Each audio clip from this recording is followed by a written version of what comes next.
Hey there YouTube. Today I'm going to be showing you guys how to create a leaderboard for players when they first join in the game. So let's get into it. First thing we want to do is go into the server storage, and we're going to right click there and insert a module script. I love module scripts. I named my channel after them and I use them all the time. They're very useful. We're going to call it Leaderstats. Within the module, it gives you this code here. I always like to rename the variable module with whatever you name the module object. So this module script is called Leaderstats, so I'm going to rename this variable to Leaderstats. Now the first thing we want to do is create a function. We're going to say function Leaderstats, and we're going to use colons, and then we will name the function here. I am going to name it create Leaderstats, and then we got parentheses here, and we're going to take parameters. The parameters we want is the player object and as well the leaderstat info. So we'll create the two parameters here. First would be the player, and the second parameter will be the leaderstats that we want to load into and create leaderstats for. Now we press enter and the end should pop up, and here's our function. So we're passing in a player object here, so we can actually let Roblox know that we want this variable to be a player object by doing colon and then the name of the object. So now that we have that, we will create the leaderstats. So in Roblox, to create leaderstats for a player, you need to create a folder named leaderstats. So that's the first thing we're going to do. We're going to create a local variable called leaderstat folder, and it's going to be equal to instance.new because we're creating a new Roblox object and we are creating a folder. Now it's very important, we have to rename it. So we're going to access the name property and set it to leaderstats, because at first the folder is just named folder, but we want Roblox to know that this is a leaderstats folder. You do not capitalize the L. I'm not sure why, but you don't. So now that we have the folder, right now we're creating it, but we're not giving it to the player. So let's parent the leaderstat folder. Set its parent to our player. So now it is underneath our player, so the leaderstats, Roblox should know that the leaderstats folder is under the player, but we don't have any leaderstats actually within the folder, so right now nothing will show up. So this is where our leaderstats variable comes in. So I am assuming that we're going to be passing a table with leaderstat information within it. So I'm going to assume that this is a table that we can loop through. So I'm going to do for I stat info in I pairs leaderstats. So what we're doing right now is we're assuming the leaderstats is a table that we can loop through, and we're assuming that within each within leaderstats we have an array of stat infos that I will define to Roblox as a table that contains a property called value.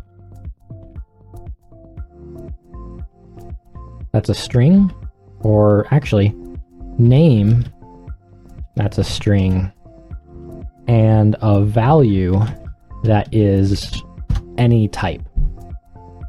So now it will we'll be able to index that info more easily by defining what it should be. And now we're going to create the actual leaderstat, and we're going to create another local variable within the for loop. We're going to call this just stat, and we're going to let Roblox know. No, we don't need to let Roblox know. Roblox will know that it's going to be a string value.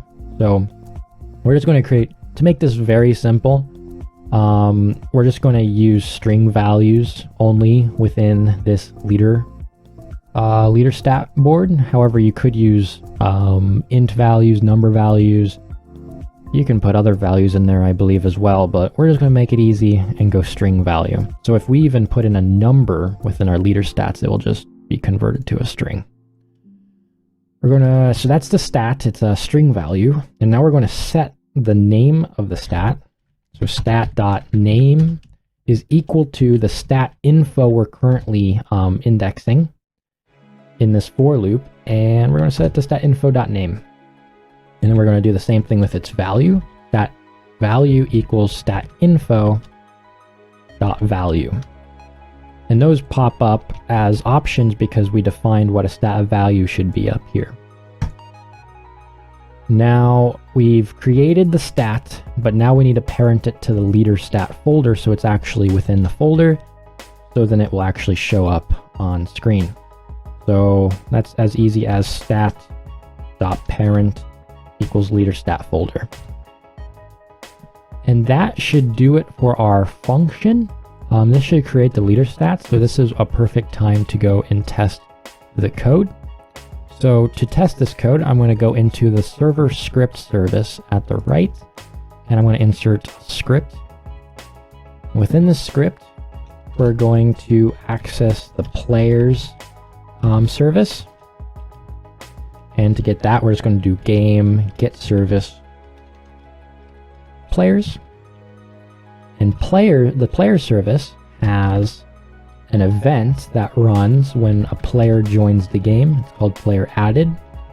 And then we're going to connect to this event and connect a function that will be ran when a player is added. And a parameter is passed called player, which is our player object, the player that joins into the game. So now code we put in here will run when player joins game. So now we're going to create the leader stats for them.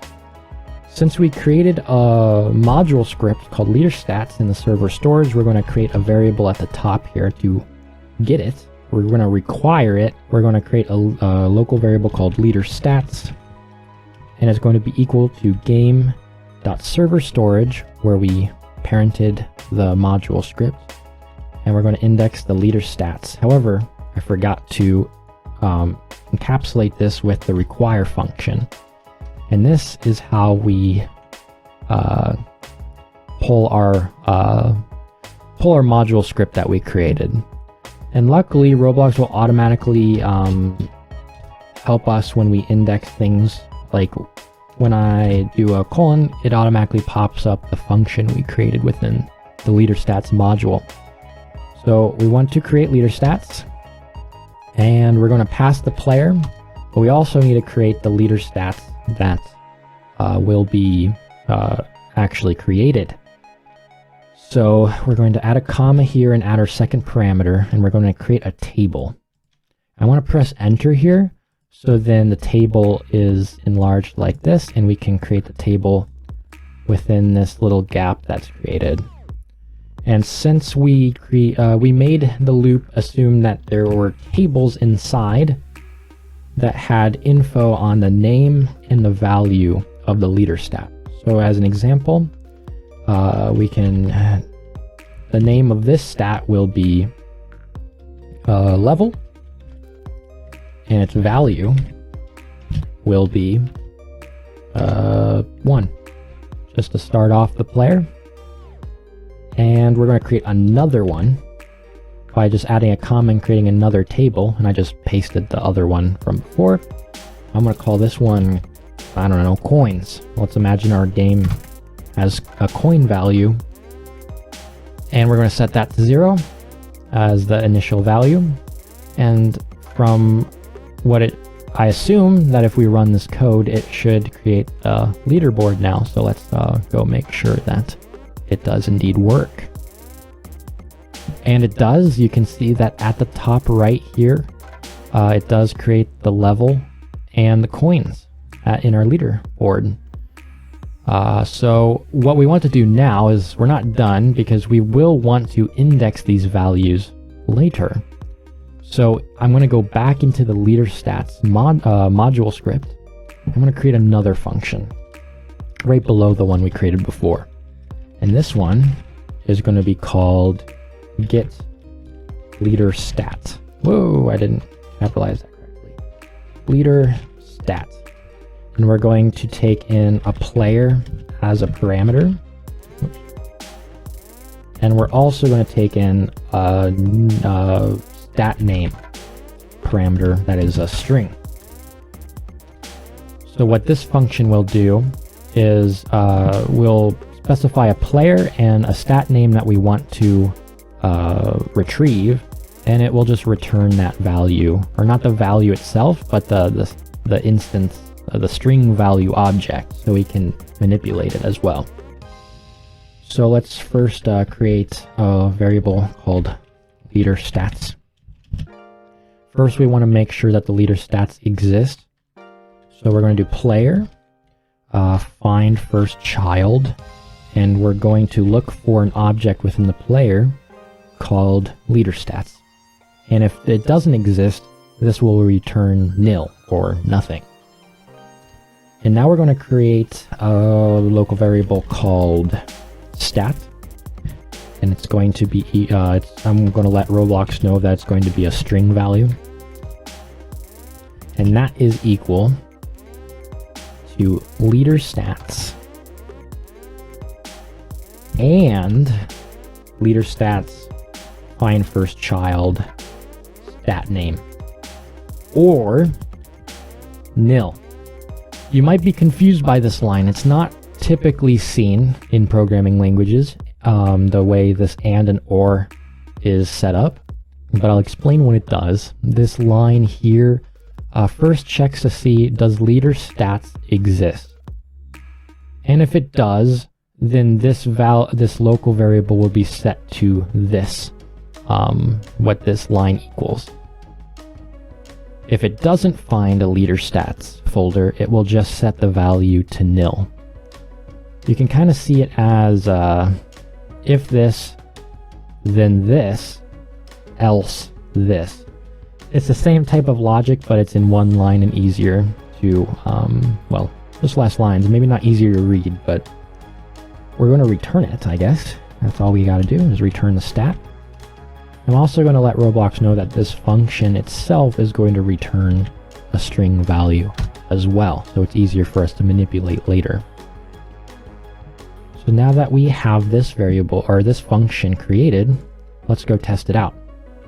I am going to call it here, local coins equals Leaderstats, get Leaderstat, pass our player, and I'm also going to look for the coins Leaderstat. And so now we have our variable that has the coin stat, or it should, the string value. So let's go manipulate it now and just set its value to something crazy. And let's go press play, because first it should set it to 0, and then these lines should reset it to this big number here. And if we press play, we can see that that change was indeed updated in our leaderboard, or Leaderstats. So if you ever need to go manipulate data for a certain stat, you can just get it from this function here, change it, and it's set.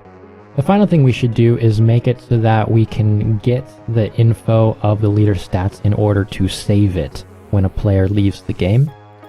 And since this Leaderstats board just takes a table in this format, we might as well just create a function that returns the same format back, because a table like this is easily saved in a data store. So let's go back to our Leaderstats module script and create a new function underneath our last one again, and we'll call this one create stat table. All we need to pass in this one is the player, and we're going to create at the top of that function, we are going to create a local variable called stat table. It's going to be just an empty table. Then we need to get our Leaderstats again. So I'm going to copy this line from our get Leaderstat option, want to paste it here. So this is our Leaderstats folder object. And now we're going to loop through it. So if Leaderstats, then, so we're creating an if statement to make sure that the Leaderstats exist in the player and that we have it. And if it does exist, we're going to loop through it. So now we do for I stat in I pairs, Leaderstats get children. So this will get all of the stats that are parented to the folder. Do, and now we're going to create the stat info in the same format we had before. It's going to be a table. We're going to set stat info.name is equal to, oops, that's the state. It's going to be equal to the stat. Should also let Roblox know that this is a string value here. Stat.name and stat info dot value is going to be equal to stat dot value. And now we created the stat info, and all we have to do is insert this stat info into this stat table. So at the end of the for loop, we're just going to do table dot insert stat table. The first parameter takes the table that you want to insert something into, and the second parameter is what you want to insert, which is our stat info. And that finishes off the for loop, and all we have to do now is return the stat table. So let's go test it now within our script.